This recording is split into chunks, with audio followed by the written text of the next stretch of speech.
Lesson 187 in A Course in Miracles.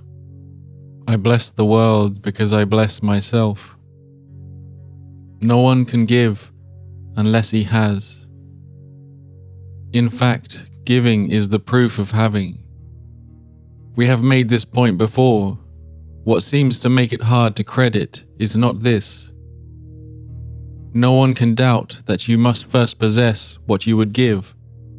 It is the second phase in which the world and true perception differ. Having had and given, then the world asserts that you have lost what you possessed. The truth maintains that giving will increase what you possess. How is this possible? For it is sure that if you give a finite thing away, your body's eyes will not perceive it yours.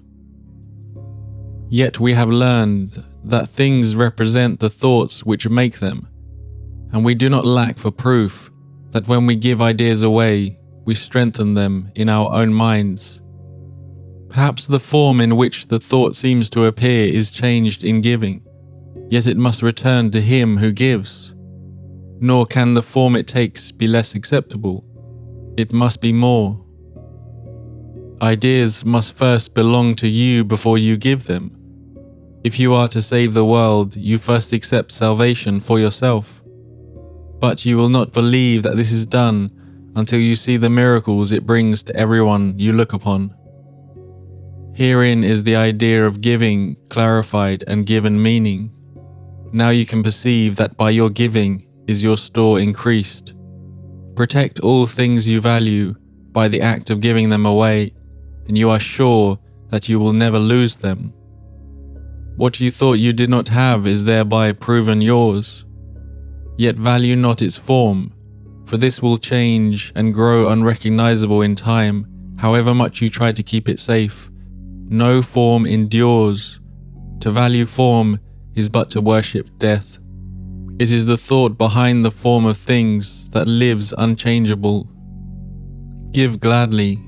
You can only gain thereby. The thought remains and grows in strength as it is reinforced by giving. Thoughts extend as they are shared, for they cannot be lost. There is no giver and receiver in the sense the world conceives of them. There is a giver who retains, another who will give as well. And both must gain in this exchange, for each will have the thought in form most helpful to him. What he seems to lose is always something he will value less than what will surely be returned to him. Never forget, you give but to yourself. Who understands what giving means must laugh at the idea of sacrifice. Nor can he fail to recognize the many forms that sacrifice may take. He laughs as well at pain and loss, at sickness and at grief, at poverty, starvation and at death. He recognizes sacrifice remains the one idea that stands behind them all, and in his gentle laughter are they healed. Illusions recognized must disappear. Accept not suffering, and you remove the thought of suffering. Your blessing lies on everyone who suffers when you choose to see all suffering as what it is. The thought of sacrifice gives rise to all the forms that suffering appears to take. And sacrifice is an idea so mad that sanity dismisses it at once. Never believe that you can sacrifice. There is no place for sacrifice in what has any value. If the thought occurs, its very presence proves that error has arisen and correction must be made. Your blessing will correct it.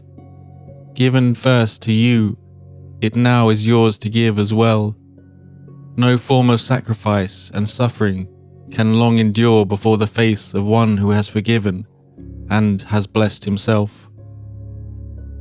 The lilies that your brother offers you are laid upon your altar, with the ones you offer him beside them.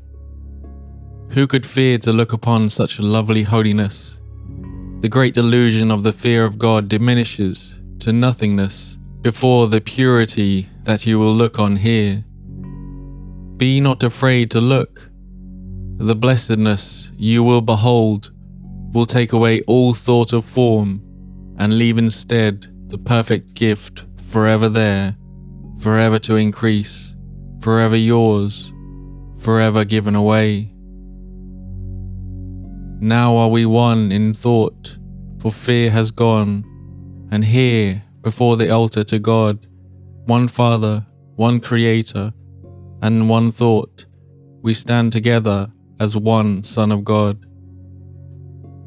Not separate from Him who is our source, not distant from one brother who is part of our one self, whose innocence has joined us all as one. We stand in blessedness and give as we received. The name of God is on our lips as we look within. We see the purity of heaven shine in our reflection of our Father's love. Now are we blessed, and now we bless the world.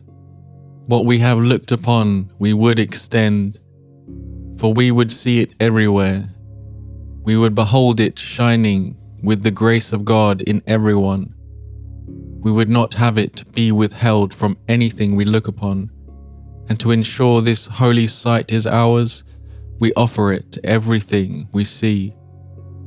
For where we see it, it will be returned to us in form of lilies we can lay upon our altar, making it a home for innocence itself, who dwells in us and offers us His holiness as ours. Click the link for the practice of this lesson.